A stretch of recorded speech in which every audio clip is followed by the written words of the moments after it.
자, 양쪽 얘기를 들어보고 분별을 해야 최소한 그게 기본 아니겠어요? 기본.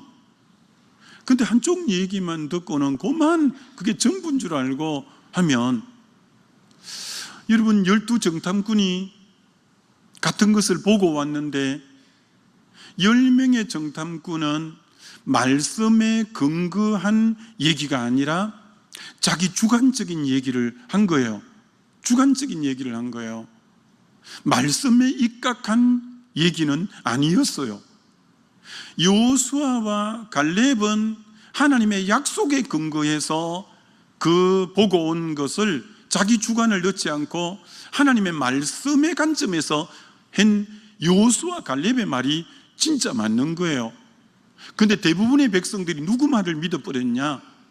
10명의 정탐꾼은 말씀에 입각해서 말하지 않고 자기 관점에서 얘기한 건데 그걸 믿어버렸어요.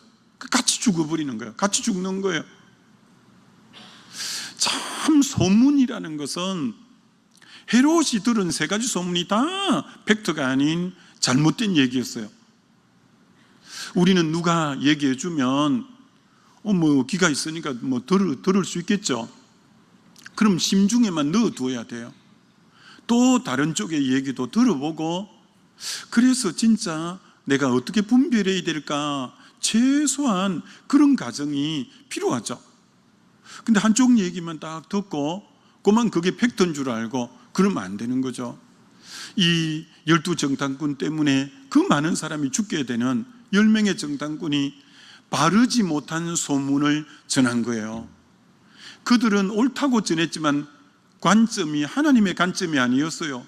믿음의 관점이 아니었어요. 하나님의 약속에 근거한 관점이 아니었어요. 그러면 자기 관점이었어요.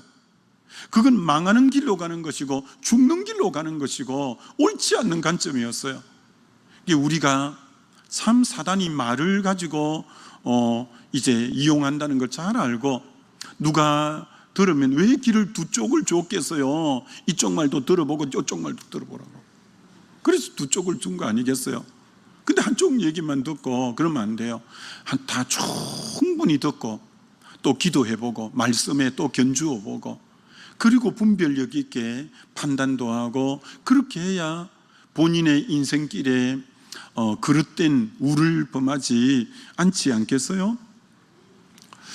저에 대한 여러 안 좋은 소문은 제가 감수할 수 있는데, 제가 참 힘든 것이 우리 부교육자들에 대해서 간혹 안 좋은 평을 할 때 보면 제가 참 마음이 힘들고 괴로워요. 정말 부교육자들이 나름대로 그들 또한 하나님 말씀에 입각해서 사는 우리 부교육자들인데, 너무 부교육자들에 대해서 엉뚱한 소문들을 내고 막 그렇게 할 때 부교육자에게 그런 험담이 오고 갈 때는 참 마음이 힘들어요. 그 대표적인 이규범 목사 같은 경우 몸도 그렇게 안 좋은데 너무 악소문이 많은 거에 보니까, 무슨 사전 모의를 했다느니 나한테 무슨 얘기를 다 이규범 목사를 여러분이 적어보면 알지만 누구 얘기를 와서 전하고 이런 인격 아니에요. 참 반듯한 사람이에요. 반듯한 사람이에요. 그래서 참 저는 사실 유튜브 이런 거 안 보기 때문에 그런 거 잘 듣지도 못했는데, 최근에 보니까 그렇게 공격을 많이 이규범 목사가 당하고 있다는 얘기를 듣고는 참 마음이 아팠네요. 그 친구가 나에게 무슨 얘기해주고 이런 거 없거든요. 그런데 그렇게 아마 악소문을 돌고 그러는 모양인데, 여러분 하여튼 소문 이런 부분들 여러분이 함부로 자칫 한쪽만 듣고 얘기하면 한 사람 인격을 매장하고 굉장히 그럴 수 있어요. 그러니까 자기 말은 자기가 먹는 거예요. 무서운 말이에요. 자기가 한 말은 자기가 먹는 거예요. 남이 안 먹고. 그러니까 여러분의 말은 복의 말을 하고 축복의 말을 하고, 나에게 누가 욕을 할지라도 복을 빌어주는 말을 해야 돼요. 그래야 여러분 인생이 복되게 되겠죠. 담임 목사님의 지시를 받아서 주도한 거죠.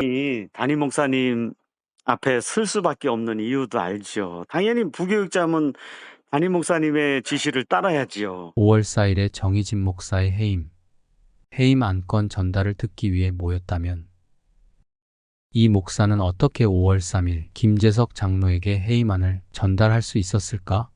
교구 목사들 사이에도 먼저 전달받는 목사가 있는 것인가? 유승대 목사님 본인은 양쪽 이야기 다 들으시고 계신가요?